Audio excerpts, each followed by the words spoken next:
Jo, welcome to the Fit for Function podcast. Hey. Thanks for coming on. I appreciate it. I know you're super busy at the moment. I've picked the worst time to ask you to do this podcast, but graciously you said yes. There could have been worse times. There definitely could have been worse. Like, I've done some crazy stuff. So, This is true. Yeah, no, this is all good. This is fairly chill at the moment in comparison. So it's all right. Yeah, you're in your little Zen garden. You got your cat roaming around. Yeah, What more could you want? exactly. So Jo, you and I have known each other coming up for 3-ish years now. Damn. I consider you a friend as well as a coach and a mentor. But for those that maybe don't know you or haven't heard kind of about your journey, could you give us a bit of an intro as to who you are? Yeah, I guess so. I'm one of the head coaches here at Parity with my husband John. I've been doing jiu-jitsu, I think it's like 10 years. I keep losing track. Having babies in between time kind of like throws off the schedule. I also run Enyo, which is a women's only grappling show, and I've just started a foundation as well to support women in jiu-jitsu. I love that. I know I say this all the time whenever I can, and on the socials or on the podcast. I'm rocking my Enyo t-shirt today. Guys, if you don't know about jiu-jitsu and you're curious as to what it looks like at a high level, jump on YouTube, type in Enyo Grappling, and just go and check it out.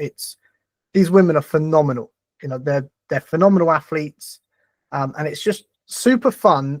Maybe because I'm just a martial arts fan, but you see these ladies going at it, trying to rip each other limb from limb, and then the fight ends, and it's hugs and respect and love.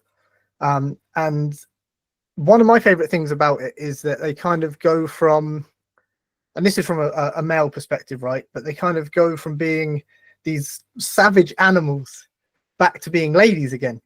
And I'm so fascinated from almost like a sports psychology standpoint, how we see that, they come in and the way they conduct themselves, and then they fight, and then back to the way they conduct themselves day to day. I think that's so fascinating and super, super interesting. But we'll get on to Enyo, because I do want to talk about it, because it needs more awareness. It's such a, with the foundation now as well. But let's talk about jiu-jitsu. We had your husband John on a couple of episodes ago, kind of giving us an introduction to jiu-jitsu.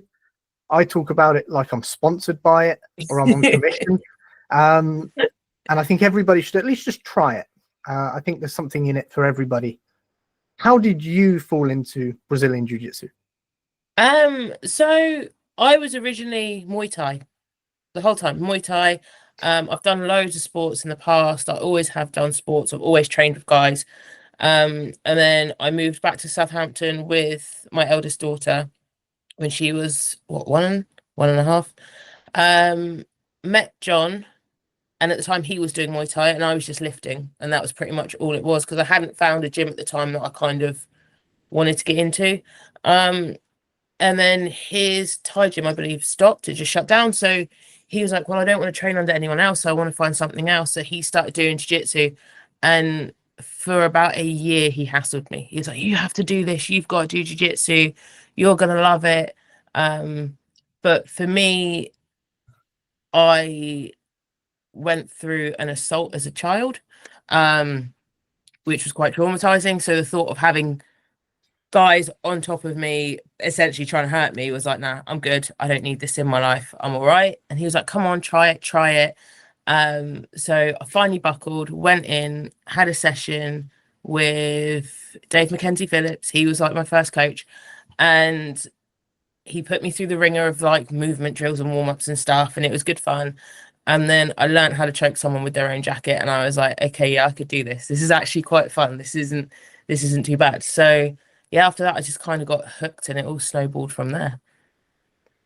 That really resonates with me, because again, I'm Muay Thai. I think I did 7 or 8 years of Muay Thai and kickboxing before I got into jiu-jitsu. I wanted to. I had all these misconceptions about what it was. And as a guy, sometimes you go, that's kind of gay. And Kinda, yeah, for sure. But I know what you mean. You kind of come in and one of two things I think happens when you start jiu-jitsu. This is certainly with me. You get taught to strangle someone with their jacket, and you go, "Oh, this is cool." Or Yeah. something maybe even slightly weirder happens. You get strangled with your own jacket, or you get put in a weird position. And then afterwards, you're like, "Oh shit! Like I need to know how to do this." It's a very strange relationship when someone does something and they inflict some sort of submission on you or some pain on you, and then afterwards you kind of go, oh, "What was that? I need that. Tell me that. How did you do that?" And so Yeah, when someone hurts you and you go, "Oh my god, that was awesome! Show me how to do that," and it's like, "Why am I so excited? I just got hurt. Like, this is ridiculous." And then the more you kind of accumulate, I think, in terms of skill and knowledge, the more fun it becomes, because there's more ways to inflict said pain upon people. So we see this a lot at the moment across all sports.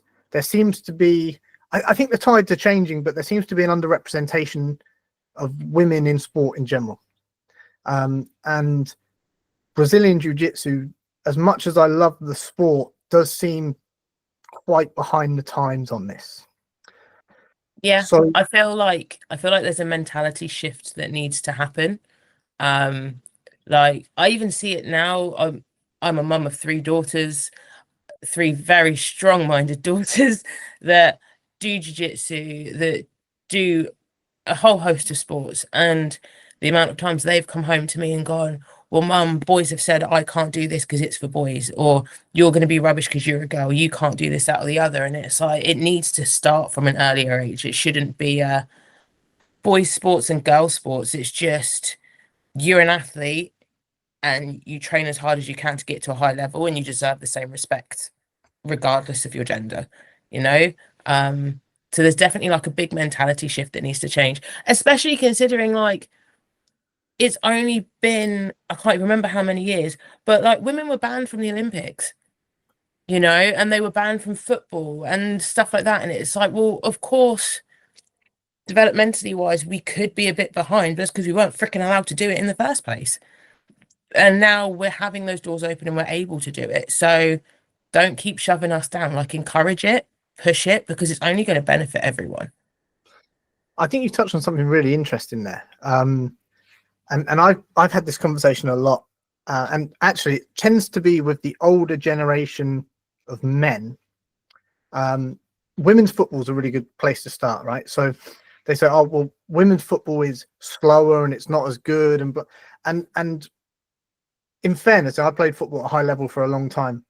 There's some truth in that, but that's because the opportunity wasn't presented to the women. So of course the game is going to be a little bit behind where the men's game is, because we've only just started funding teams properly and giving them the same opportunities. But then on the flip side, you see sports like tennis, where I don't care whether it's the men or the women's that are watching, the level's super high. And I think jiu-jitsu is kind of the same in that regard. The opportunities aren't there, but that doesn't mean that the athletes aren't there. Yeah, I mean, if you look at jiu-jitsu, and I've seen it across social media where it's like, "Oh yeah, but you know, women's grappling is rubbish," and like, "Oh well, girls shouldn't even be on the mats." And I had it a little bit when I first started. It'd be like Valentine's Day, and they'd be like, "Oh, why are you here? Shouldn't you be at home?" And it's like, fuck off, I want to train. Like, I can train if I want to train. Just because I'm a girl doesn't mean I can't train when I want. But one of the best grapplers out of the UK is female, is Fionn Davis, has won numerous titles and been smashing the scene. So it's like, why are you guys not recognizing this? And it's not just going to be one phenomenon of one woman that's going to do this. Like, there are so many women coming through that are smashing it. So just chill out. Like, it's not going to make you less of a man to support women's sports. And I don't know if that's where it comes from, but sometimes it feels like it. I hear that. I think, I mean, it's easier said than done, because a lot of men won't follow through on this, but you just need to go and, particularly with jiu-jitsu, just go and roll with a woman and then tell me what's up. And I think back to, I've got a really fond memory of you and I rolling. I was probably just knocking on the door of my blue belt, and I was you know, jiu-jitsu kind of goes up and down. Some days you're feeling great, other days you're not. I was on this kind of upward trajectory where everything was kind of coming together, and we rolled. And at the time, I wasn't really aware that you were kind of letting me work a bit. And I remember taking your back and feeling super pumped about the fact that you were a brown belt at the time. Obviously, congratulations on the recent black belt. Thank you. I took you back, and I was trying to work for the submission, and I was like there for a couple of minutes, and you were very patient. You kind of let me work, and then there was like 4 seconds on the clock, and you just wrist locked me, and it was so devastating because I thought I was onto something. I was like, yes, I took a brown belt's back. This is a good day for me. And then you just wrist locked me at the end, and it was so Sorry. humbling. Yeah, well, you should be sorry, but to be brought back down to like, okay, now I know what's up. Like, so I think, like I said, guys just need to get on the mat and find out for themselves. That's my take on it. Yeah, for sure. I mean, more and more women are joining jiu-jitsu. More and more women are not just doing it as a hobby. They're doing it because they want to be competitive in it. They're doing it because they want to push themselves and they want to go through the ranks and they want to smash it, and which is fantastic to see. I mean, it's the same with the guys that join. Like, everyone joins for their own reasons, and whether they decide to compete or just keep it as a hobby, or whether it's just they need that break away from work and family and everything else. But I mean, yeah, roll with some of the girls. I mean, a lot of the time when you're a girl coming into this sport, you tend to be the smallest one in the room. And I'm not little by any means. I mean, I'm 5'9", I'm 80 kilos. I'm not a little woman, but I'm still one of the smallest women in our gym against the guys, you know? And I remember coming in and being like, crap, I need to be technical. Like, I can't rely on strength. I can't. Like, this, it's not going to work. I'm not going to outmuscle one of you. So I worked really, really hard to work on my technical ability. And like, you can learn a lot from rolling with women. Their styles can be so different, so dynamic, and the way we move is different. Like, I love rolling with guys. Some of my favorite training partners are the guys here. But I remember going to my first competition and rolling against women and being like, holy shit, you move so different. What the hell's going on? I don't understand what's happening. I need to start rolling with more women. And the shift is crazy, but it's still really cool. Like, it doesn't make it any less than. It's just different. Yeah, I agree. I think there's a lot that guys can learn from rolling with the women for exactly that reason. I talked about, this is a slight sidebar, but I'll explain why it makes sense. Arik. Yes. So for those that don't know Arik, he's one of our teammates. He has cerebral palsy in his legs, which means that his pressure's different. So whilst his mobility is slightly hindered, when he's on top, the pressure comes from a different angle, and it fits. So the traditional escapes aren't quite the same. And what I found, I think one of the first times I actually rolled with one of the girls at the gym, is I locked up an Americana, but her flexibility in her shoulder, I want to say it was Rach, but I don't know. I might be, anyway. Possibly, most likely, because if I use her to demonstrate on, most of the guys wince because her arms just go way too far. Super mobile, right? So I locked up an Americana, and you and she was on the bottom position. She was laughing at me. You were laughing at me, like, that ain't gonna work. So I switched to an arm bar, and that didn't work. And then it was like, oh, cool. So that taught me that if I'm up against somebody that's particularly flexible or has good mobility in their joints, then I need to tighten up my technique. Because I think most of the guys would have tapped to that. But she was like, nope. So I'm like, shit. Well, now I have to go back to the drawing board, work on my technique, make sure it's nailed on, make sure my position's spot on. So again, there's a ton of value there just from rolling with all different shapes and sizes. Yeah, absolutely. I mean, the way I Americana now is completely different to how I did it when I first started. From rolling with more flexible women, being shown little tweaks to make it tighter, so that you can pretty much almost finish it before you even try and drag the elbow down, you know? So I think everyone can learn from everyone. And if anything, I think this sport teaches you not to underestimate anybody. Yeah, I totally agree. So let's talk about some of the challenges that women are facing in the sport, because like I say, it is underrepresented. you guys are working, particularly you, Jo, and the team you created with Enyo are working really hard to kind of shift that. So, what would you say are some of the biggest challenges that women are facing in the sport right now?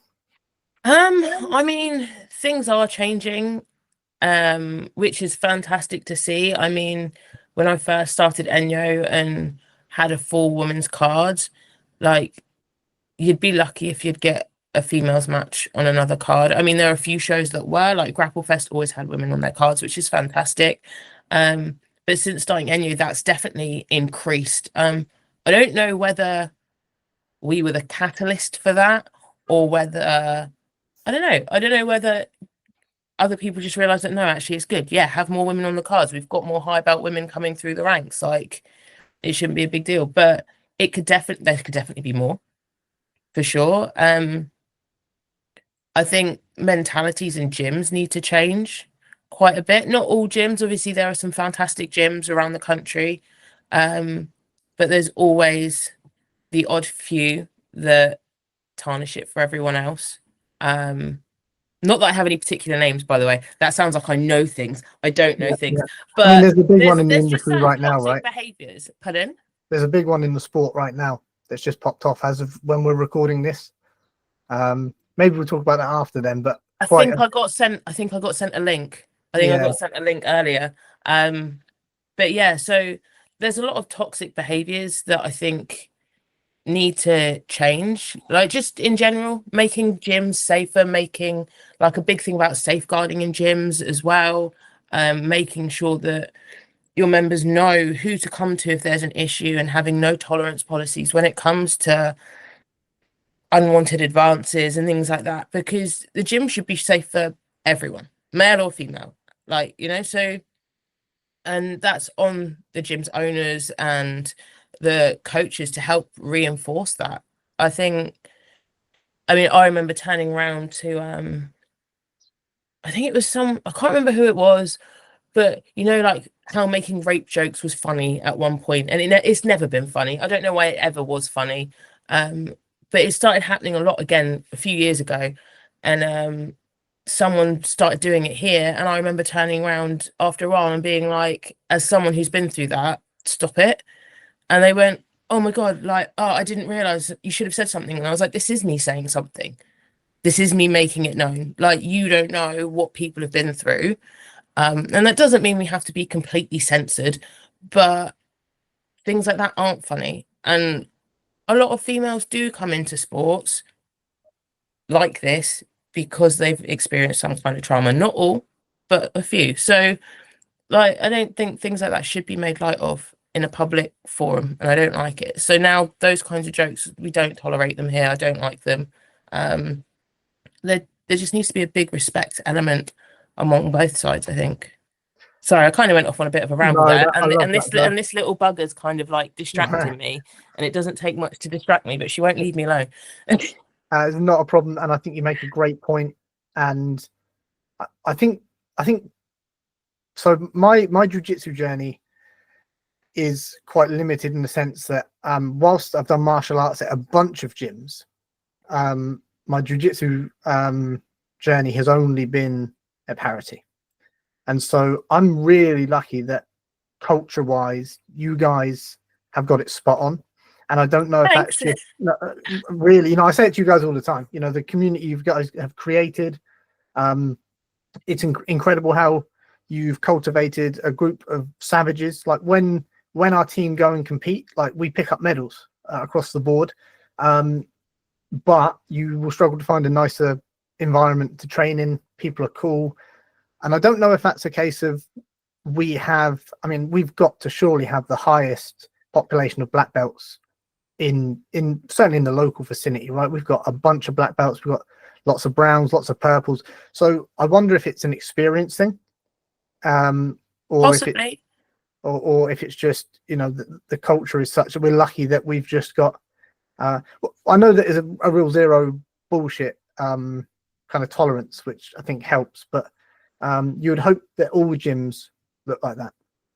Yeah, and I mean, I've been fortunate enough to train at gyms all over the country, and they've all been amazing gyms that I've visited, which is fantastic. I've yet to come in contact with a toxic one myself. So that's been I've been very fortunate with that, and hopefully that is the case more widespread as well.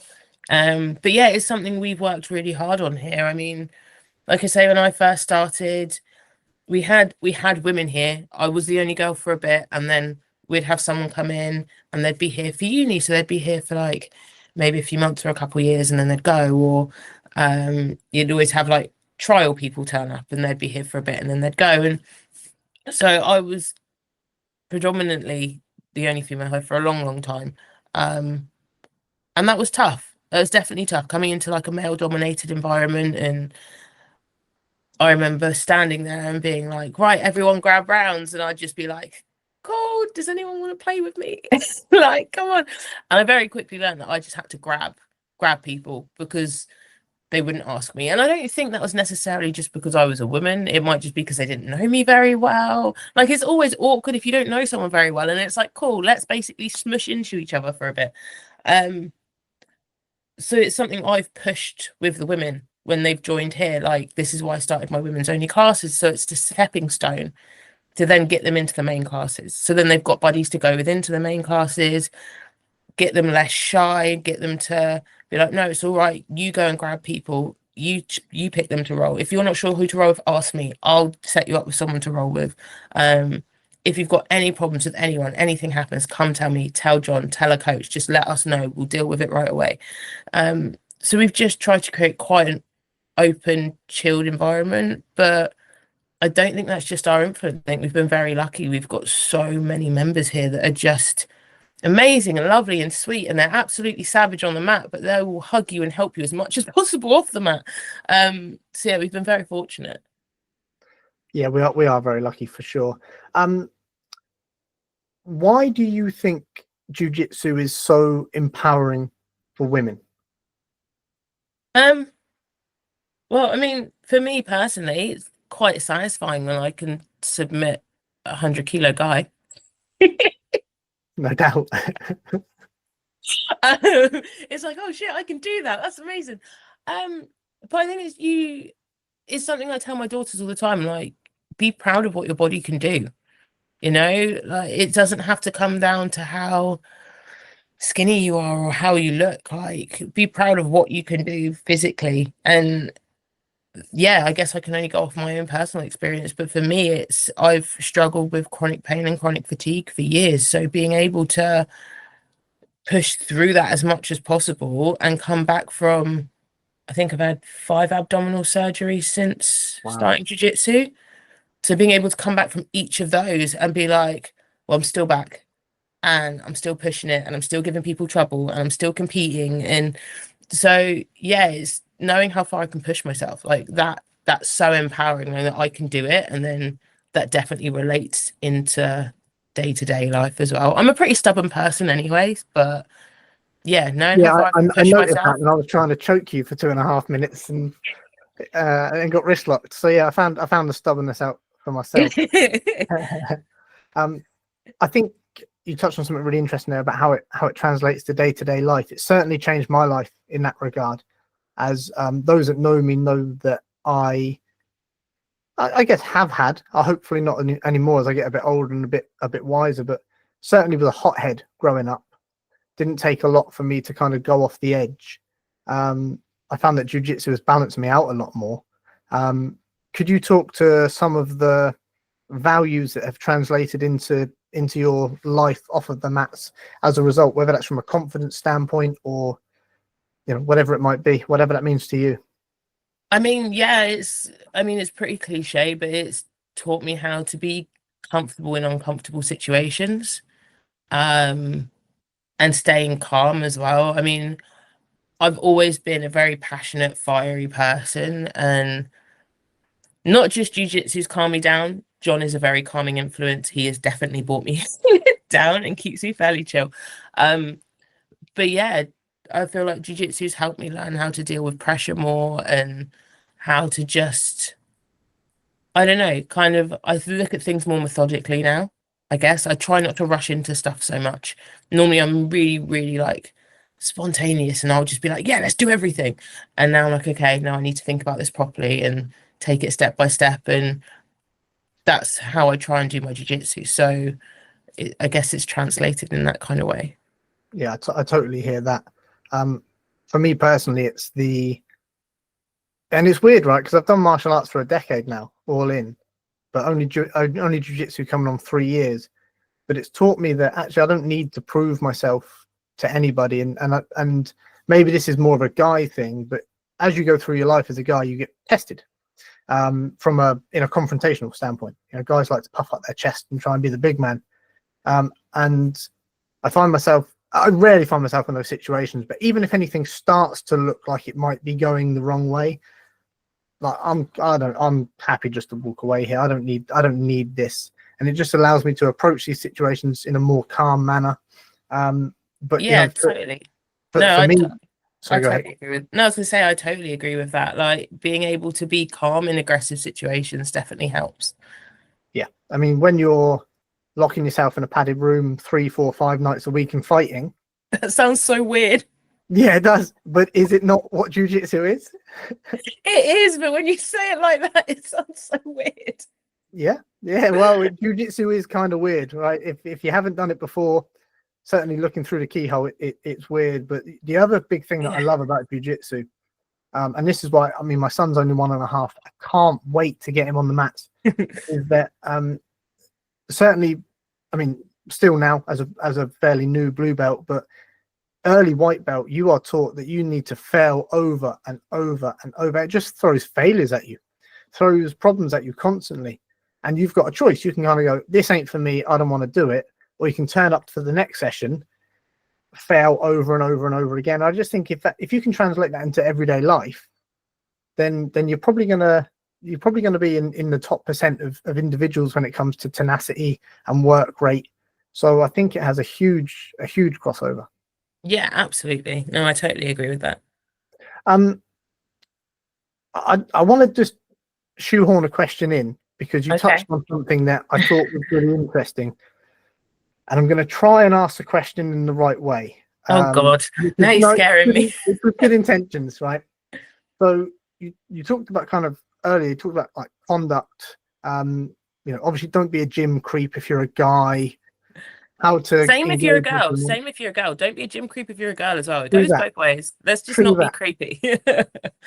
If when I started jiu-jitsu, I found it tricky rolling with the women, but it was my own problem. It was my own issues in terms of.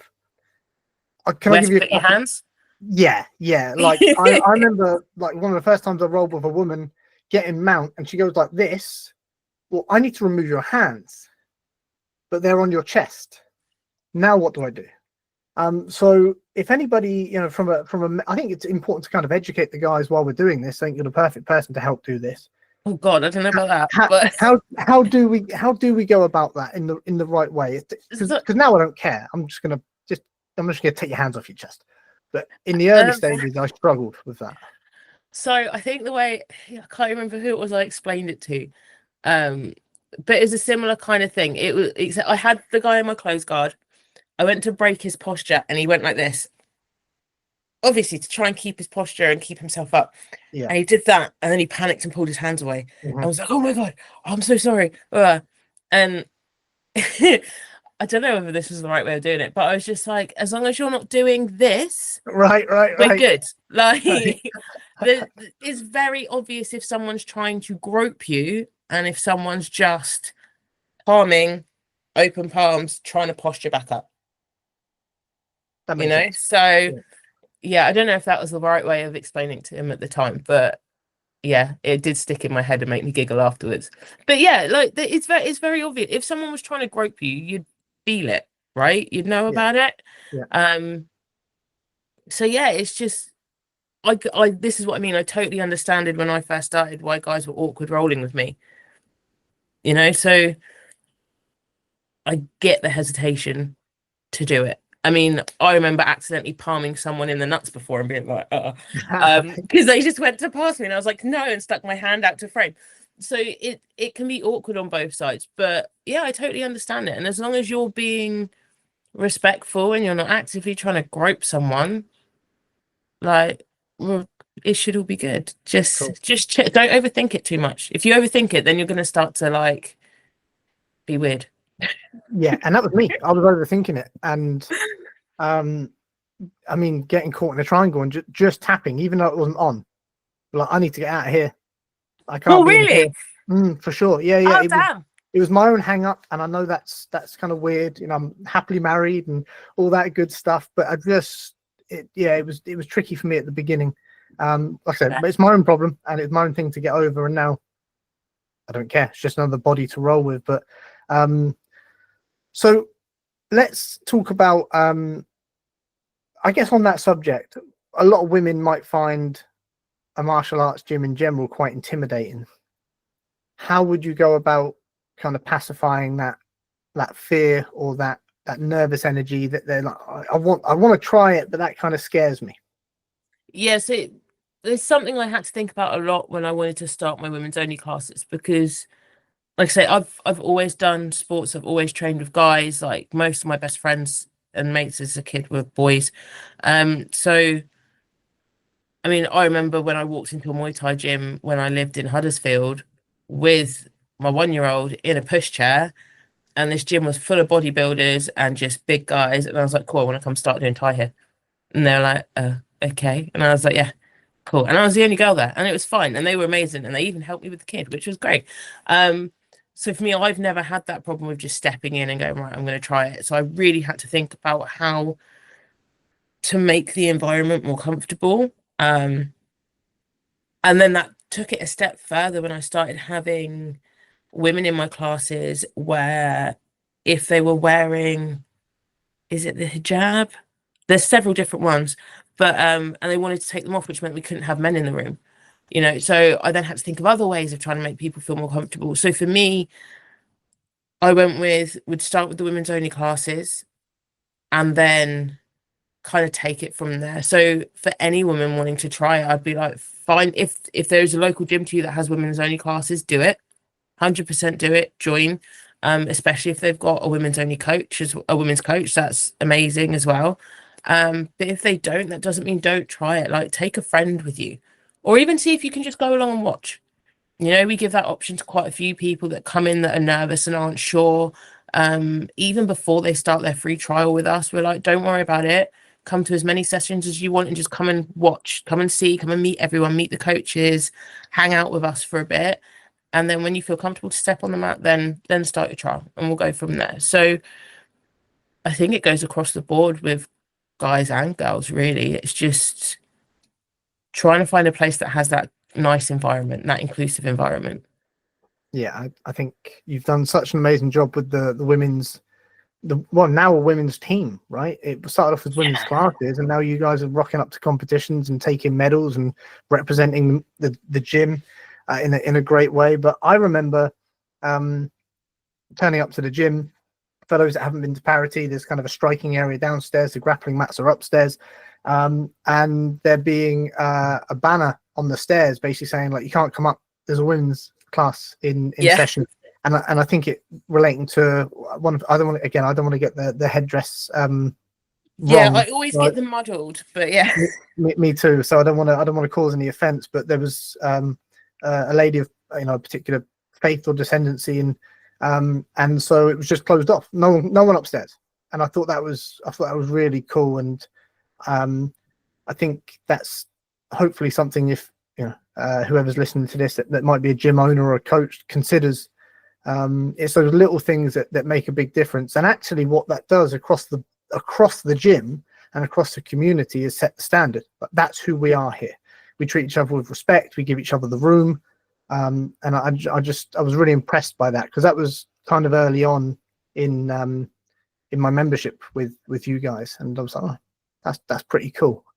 I'd just like to, maybe just, it's a bit late for this, but put in a caveat. Like, I'm conscious that we're pushing for equality in the sport, and I know that whilst there are some differences, there's sport is for all, and I don't want to make this podcast kind of feel like I'm separating the men and the women.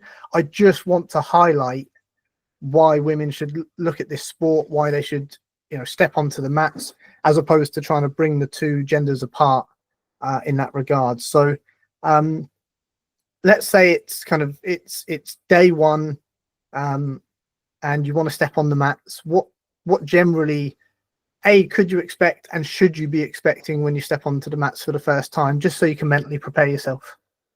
Oh God. I mean, I guess it depends where you go, but I mean, here it's just going to be a lot of smiling faces. It's just, yeah, you step on the mats, you're going to see the coaches there. Normally one of us will come up to you and be like, oh, are you new? Do you need to know where everything is? If you've got kit, do you need to borrow anything? If you've got any questions, give us a shout. And then, yeah, I say we're so lucky here. Everyone just is keen to help and jump in and train with new people. So, and I found that at a lot of gyms as well that I've been to. So just expect to do weird movements though. Like if you're not used to jiu-jitsu, you've not done jiu-jitsu, you're gonna feel weird. Like some of the movements we get you to do just feel odd and they feel unnatural. That changes eventually, but yeah. That makes sense. I think also you're gonna feel really rubbish for a while. Yeah, and Like, confused. You're gonna confused, feel like you accurate. don't know anything. You're gonna feel confused. You're not gonna know what's happened to you. And you're gonna find bruises in random places, especially if you do nogi as well. You're gonna end up with like fingerprint bruises, and you're gonna be like, where are these from? But after a while, all of that chills. You just gotta keep going. I totally agree. It's a little bit like, I try and use the analogy of like the learner driver.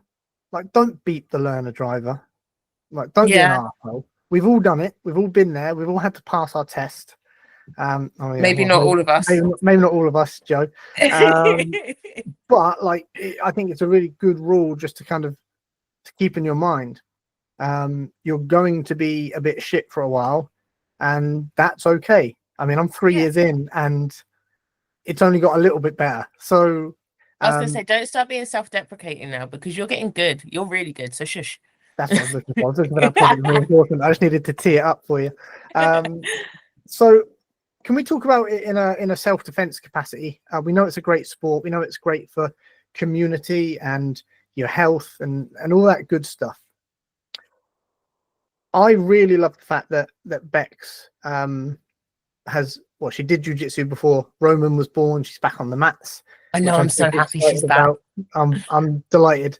But as much as I'm happy that she's got something that she enjoys doing, I said this to you before we started, like, I'm really happy that she's got something in her locker if she, God forbid, ever needs to pull it out. There is a level of understanding that might just, and it sounds really extreme, right, but might save her life, might save somebody else's life. Could you talk to that a little bit from a perhaps more so a woman's standpoint than a male? Yeah, I mean, I would never say only jiu-jitsu for self-defense. I think it's extremely good for self-defense. I think it's extremely good for learning how to react under pressure and learning how to deal with a larger opponent. I think all of that is very, very important. Learning how to stay calm. But for me, true self-defense wouldn't be just doing jiu-jitsu. It would be doing jiu-jitsu. It'd be doing Muay Thai. It would be doing multiple disciplines. It'd be, I guess, educate. It sounds bad, educating men. Educating more people not to attack people. Yeah, You it's a know, pretty, a pretty like logical answer. it's the whole. I don't know. The whole self-defense thing does bug me a bit, and like I get it and I understand it, and people should learn how to protect themselves. They 100% should. I think it's unbelievably important. I remember, I think it might have been you. I said like I want to do X amount of pull-ups by the end of the year because being able to do a pull-up is a life-saving skill. And then I remember someone else turning around to me and go, no, it's not. It's like, yes, it is. If I can lift my own body weight, that's important. Like I need to be able to pull my own body weight up onto something that can be a life-saving skill. So yes, self-defense is incredibly important. People should learn how to protect themselves, and jiu-jitsu should definitely be a part of that.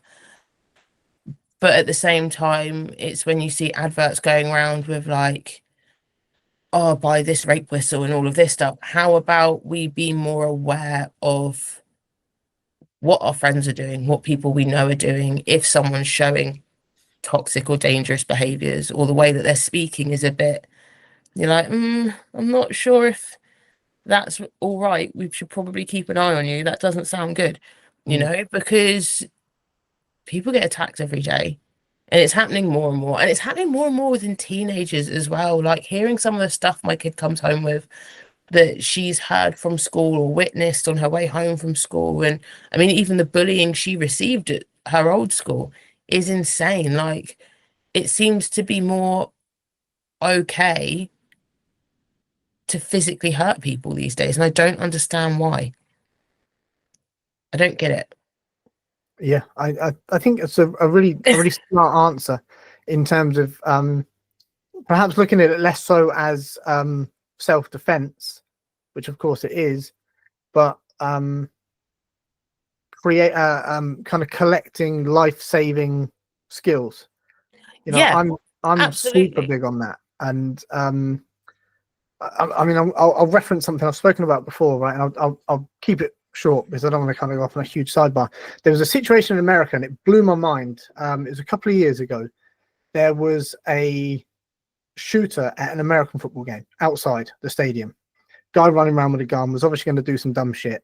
And a couple of brave civilians tackled the guy and no one was hurt, which was cool. But the thing that really blew my mind and worried me a little bit was that obviously there was melee. People running, screaming, and there were people falling over because they didn't have the capacity to run or sprint away. Yeah. Those like little metal short like waist height barriers you see at concerts and stuff. Yeah. There were people that they couldn't climb over them. It was just like the ability to just get away from a situation, to jump over a railing. I was just so shocked that there was such a lack of, and I'm sure when the adrenaline kicks in, it's a totally different scenario, but it just seemed like general physical incompetence. Yeah, and sometimes it's people just not being calm enough or aware enough to react in a situation. Like I would by no means say that I am unbelievably calm and I wouldn't panic. I've been in some horrible situations, but not to that extent. And I remember we were at, I think it was a German Christmas market one year with a bunch of us from the gym here, and we had a few of the kids that train here as well, and we were all there. And I was stood there and I just heard something, and I was like, that doesn't sound right. And I turned to look and I was like, that's escalating. That's definitely escalating. And just as I thought that, I put my arm over two of the younger teens that were with us, pulled them back, and luckily a couple of the other guys noticed and stepped in front of them, and a whole fight kicked out. Yeah. And it was just like, okay, we're going to remove ourselves from the situation, not run and scream, not jump in and get involved. There's security there. But yeah, like to the hysteria and the panic, which I understand. So like fight and flight and all of that, like no one's going to be perfect in those situations. But yeah, learn skills to help yourself, learn skills to protect yourself. I'm not saying that you have to be unbelievably athletic, but be as healthy as you can be, so that if a situation arises, you can do something. I love that. I've not really considered it in that regard before.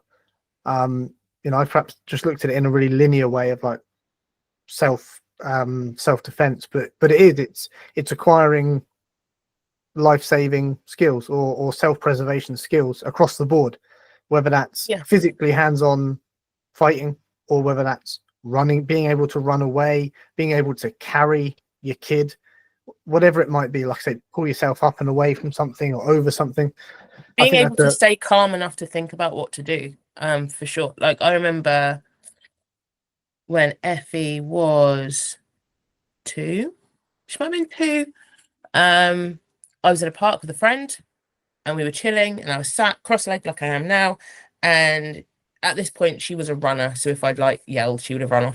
But she was chilling in front of me, and my friend had her little kid, and this guy came out from nowhere. And I saw him coming out the corner of my eye behind us, and he kind of walked a couple circles around us, and I was like, this isn't right. I don't like this at all. And he kept asking me about the weather and asking me about random stuff, but wouldn't take his eyes off of Effie the entire time. Or if he did, it was he started looking around the park and then would look directly back at her.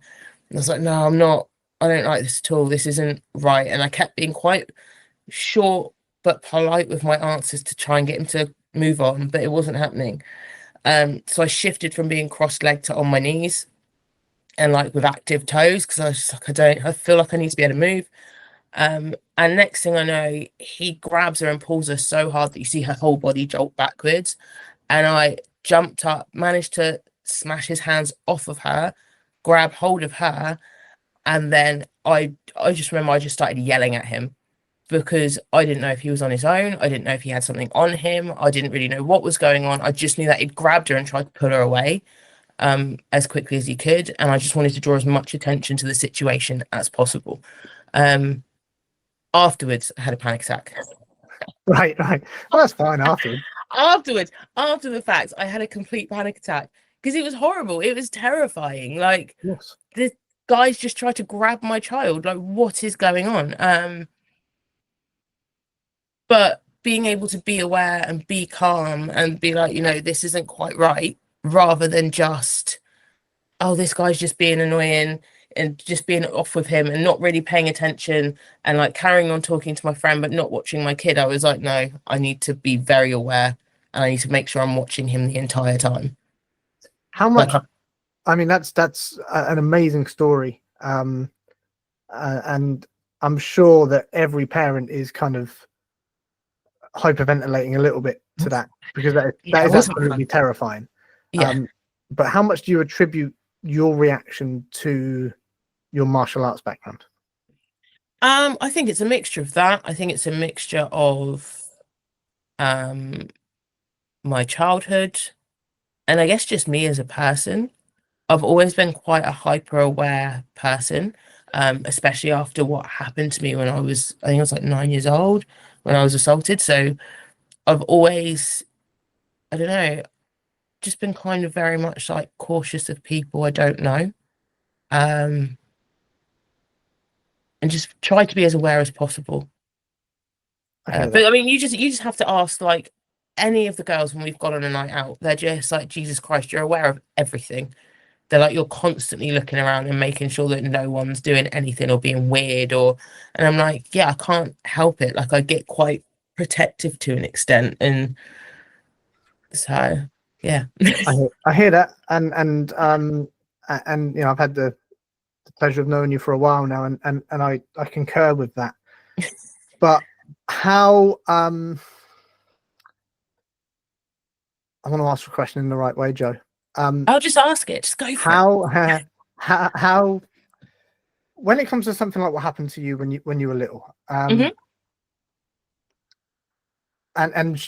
should that, I mean, we've got some amazing kids that train at our place.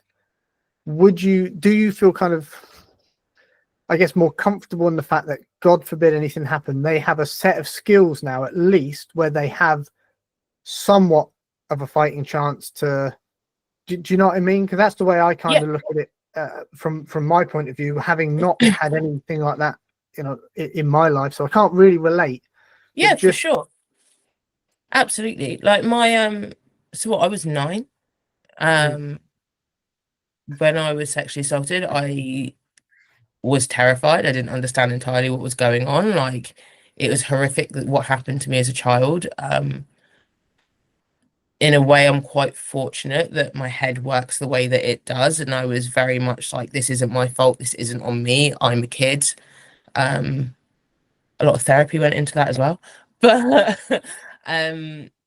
yeah, I mean, that's why my girls train. That's why I'm like, you have to do. Well, like my eldest says she doesn't like jiu-jitsu anymore. It's a lie because she laughs and cracks up and has fun every time she does it. So I think she's just been a bit of a butthole. But this is why they have to do jiu-jitsu. This is why I get them to both do striking. The middle one now does judo as well. I want them to not just be physically capable of trying to do something if they need to, but I want them to have the mental capacity to be able to go, this is wrong, no. Like, just no, this isn't happening. and have that capacity to stand up for themselves and know it's okay to stand up for themselves and it's okay to say no. And it doesn't matter if you're going to upset someone else if they're trying to do something horrible to you. Because that's something that I've had to go through with Effie, the middle one. She's just got a heart of gold, and she was having issues at school with a kid, and he kept bullying her and like being physical with her. And I was like, you can shove him away. You can shove him away and say, back off, do not touch me. And she's like, but I don't want to hurt him. I went, but you're not going to hurt him. You're pushing him away and you're setting a boundary. And that's okay. It's like, if you're deciding to randomly kick him in the nuts, that's a whole different situation. Right. But if you're setting that boundary and saying no and telling him to back off and then he continues, then you do what you need to do. But you're allowed to shove him away. You're allowed to say no. And I think that's so important for both the boys and the girls to learn as well. Yeah, I completely agree. There's a saying that I like from I think it's Jocko Willink said, if you square up to punch me or you square up to kick me, I'll run away. But when I need to have an understanding, and look, by the way, I fully subscribe to you should learn how to strike, by the way, because if you think you're gonna put your hands on me and not get cracked in the head, then you're crazy, right? So before I get judo thrown, I'm going to be throwing some punches or kicks. But if you do grab me, because again, like I said earlier, like, I'm just going to walk away. I don't want that. I've got a little boy and I've got a wife and I've got a nice life and I want to keep it that way. Exactly. But if someone grabs me, it's not only the knowledge, but you talked about that kind of state of mind to be calm. Someone grabbed my collar X amount of times a week for the past 3 years. So grab my shirt. That's fine. Go ahead. Be my guest.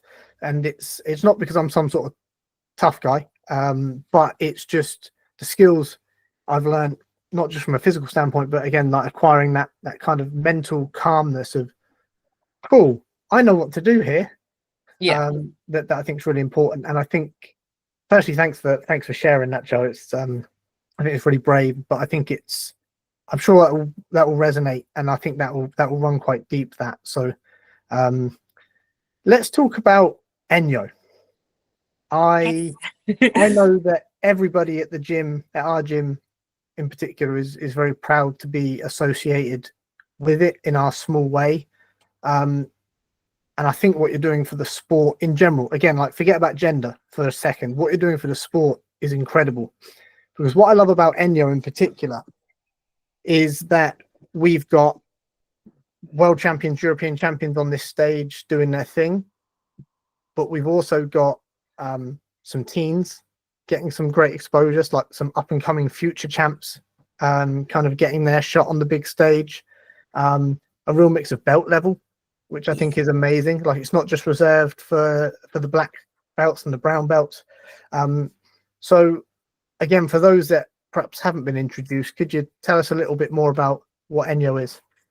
Yeah, for sure. So it's a labor of love, 100%. It is a grappling show that go away, John. Told you he'd do that. He'd start creeping through the door and pulling faces. So yeah, it's a grappling show that I kind of came up with. So I did Reign of Fightwear first.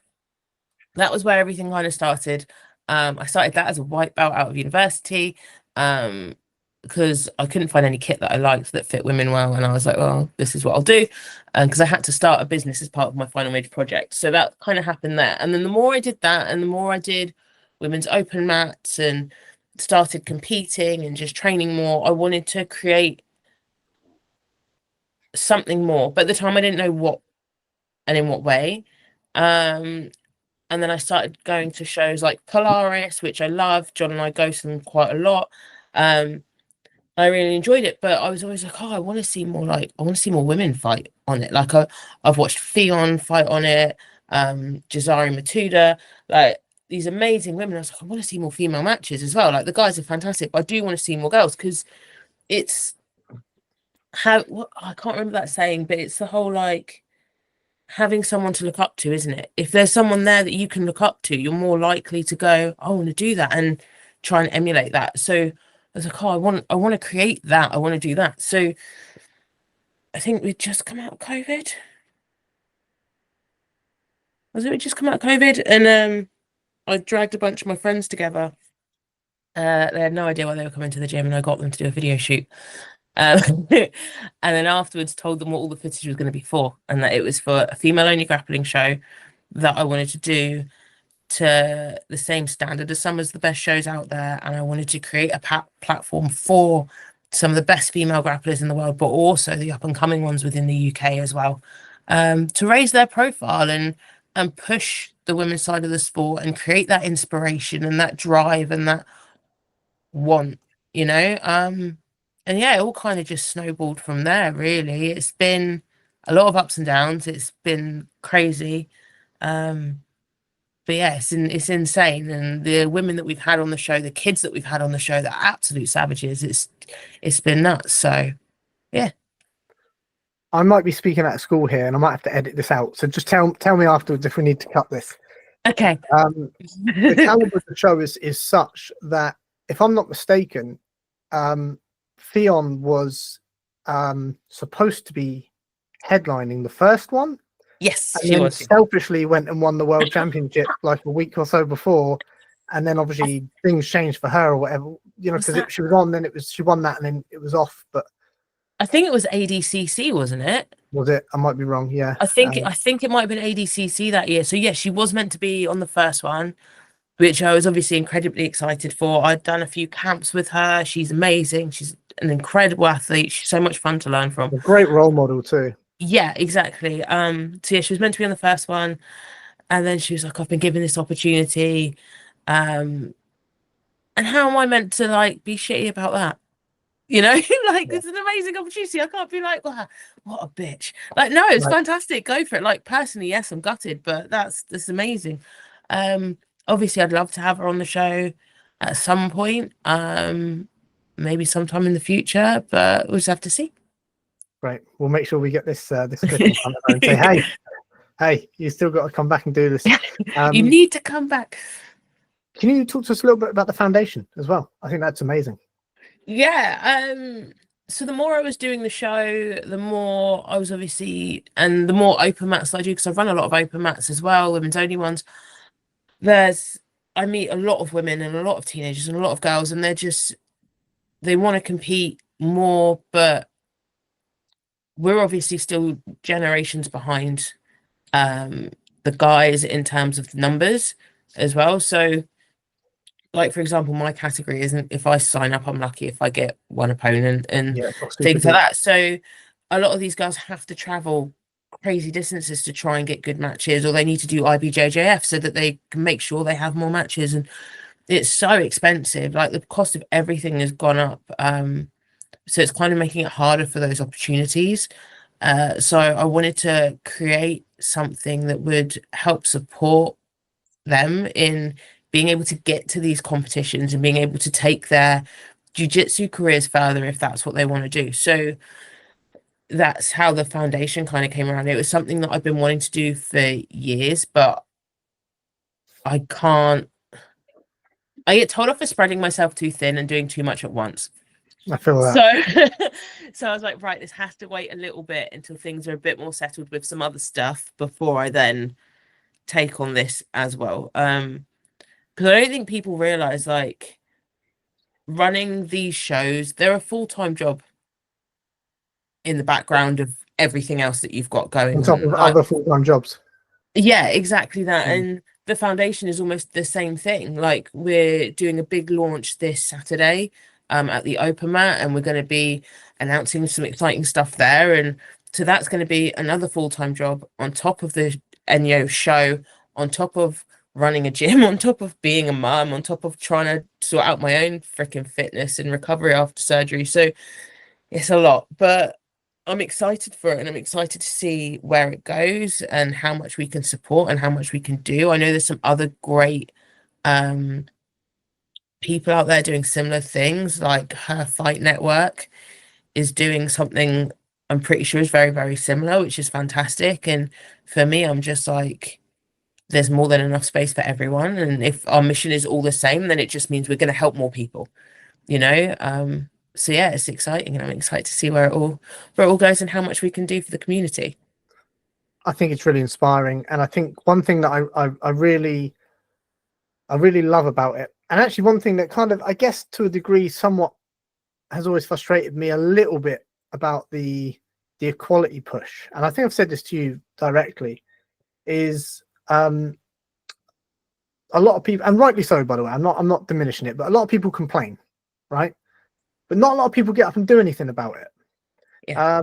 You know, there was a classic example, and it was a little bit clickbaity, and I'm not saying it's the best example, but it was relating to women's football, and a bunch of women were interviewed and saying that, you know, women should have the same rights. Yeah, 100%, obviously. And then they were asked who their favorite players were, and they couldn't name them. But you have to do some of the supporting yourself. Yeah. And there's and I think what you're doing is amazing. You're like, there's a problem here. You're kind of looking around like, guys, there's a problem, right? Fuck it, I'll do it.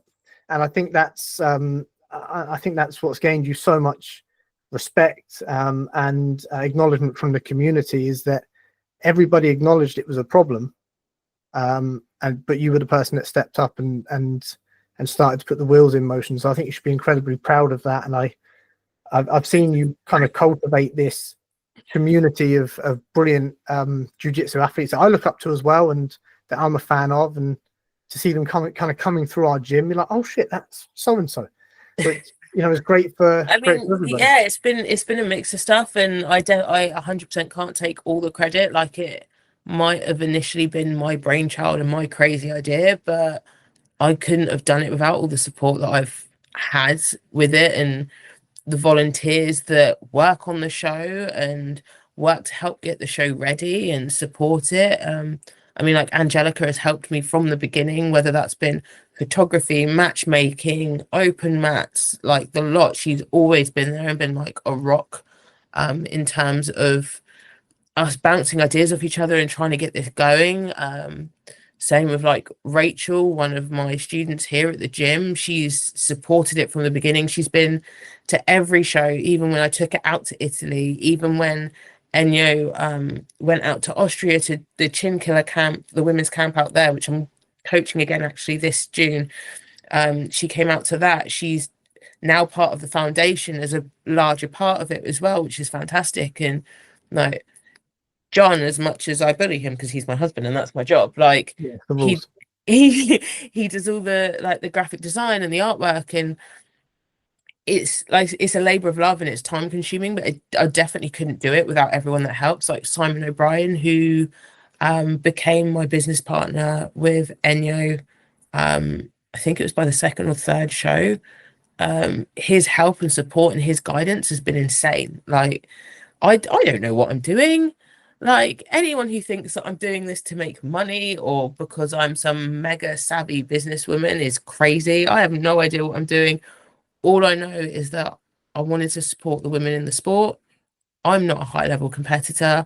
I like competing. I don't feel like I want to compete all of the time. It's not my priority. My gym and my kids are my priority, but I have friends that want to compete and want to go to that high level and want to push themselves. And if I can support them and others in that journey, then I will do, you know.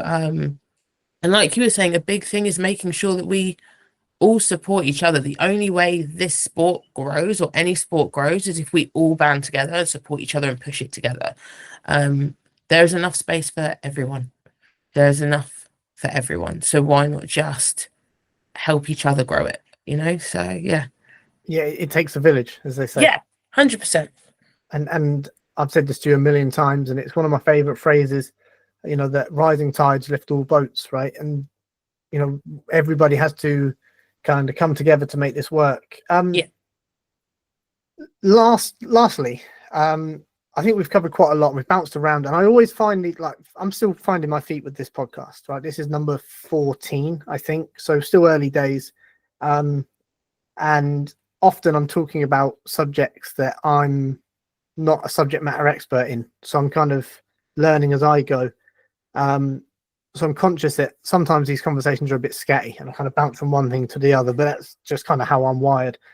Is there anything that kind of as closing thoughts or final thoughts that maybe if any women, funnily enough, this podcast has on Spotify has a higher audience of women than men, which Amazing. must be for my dashing good looks and nothing else. It can't be that. But if a woman's listened to this and kind of gone, that sounds cool, like that, I like her, where do we start? How is there anything you'd just like to say in terms of getting over that first hurdle, crossing the threshold into the gym and going from there? Yeah, I mean, reach out to people. Mm. Reach out to me if you want. Like, I don't mind. Reach out to me. Drop me a message. Ask me any questions you have about jiu-jitsu. I'm not the spokeswoman for women's jiu-jitsu at all. I do not know everything. I don't have the answers for everything. I'll never claim to, but it's fun. It's a good sport. It's great for fitness. It's like, I don't know, it's changed a lot for me, for my life. It's helped a lot with my mental health, and I'd say give it a try. Always just give it a try, but more than one class. For Try sure, more than that's a one class. really good point. And take a buddy with you. Convince another friend to do something scary with you. Like, I know it's really cliche, but we're not in this world for a long time. So make the most of it and have some fun with it, and do shit that scares you. Do shit that you don't normally do. And if you go on Instagram, go on Facebook, find other women that do the sport, join groups online, chat to other women that do it if you're not sure. Ask for local gyms near you if you're not sure about which ones to go to that might be good, because everyone's got recommendations. Like, just do your research and then hop in, have a chat with the coaches, watch a class. Like, don't pressure yourself. There's no pressure there. That's something I always am rubbish with. I put too much pressure on myself for everything. But there's no pressure there. Just have fun with it. I think that's great advice. I second that. Just go and find out.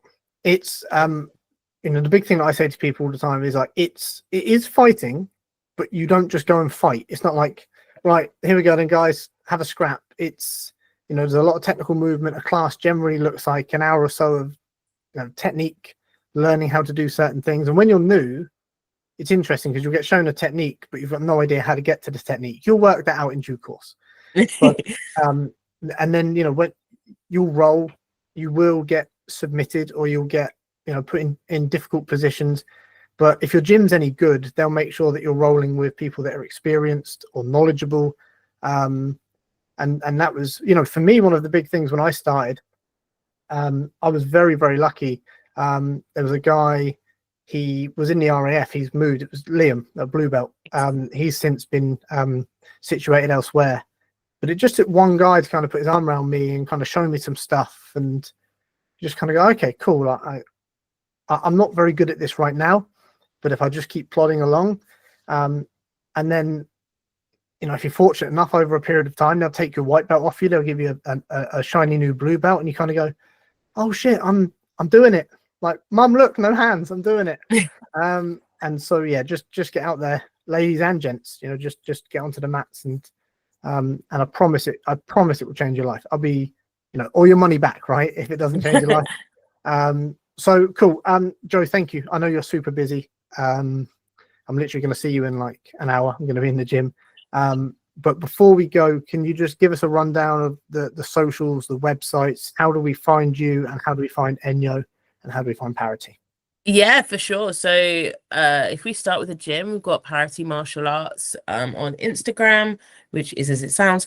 For the show, it's Enyo Grappling on Instagram and on YouTube. The foundation is Enyo Foundation on Instagram. My personal one is Josie Kelsey BJJ, but I'm linked into all of them, so you can find me on there. So yeah, if you've got any questions or want to support anything that I'm doing, jump on. Also check out Chin Killer. They've got their That's How They Roll camp out in Austria at the end of June. I'll be coaching out there with some amazing coaches, Julia Livesey, Vanessa English and Rosa Walsh, and it's going to be amazing. So check them out as well. Plus the camp is so pretty and you get to go swim in a lake and be in the mountains. What do you want? So yeah, like, drop me a message, drop the foundation, the show a message. If you're around tomorrow, for the open mat, come play. Yeah. Yeah. This will be going out in a couple of weeks, Jo. So don't turn up Oh, tomorrow. God damn it. Don't turn up tomorrow. The gym won't be open. Cool. If you missed the open mat, we're sorry. Do the next one. Do the next one. Yeah. You'll see it on the Instagram. So go check that Yes. out. Jo, we're grateful for you. We're proud of you. Thank you for your time this morning. Thanks for your insight. Good luck with everything. And Jo Wellstead, everybody. Thanks for having me. Pleasure.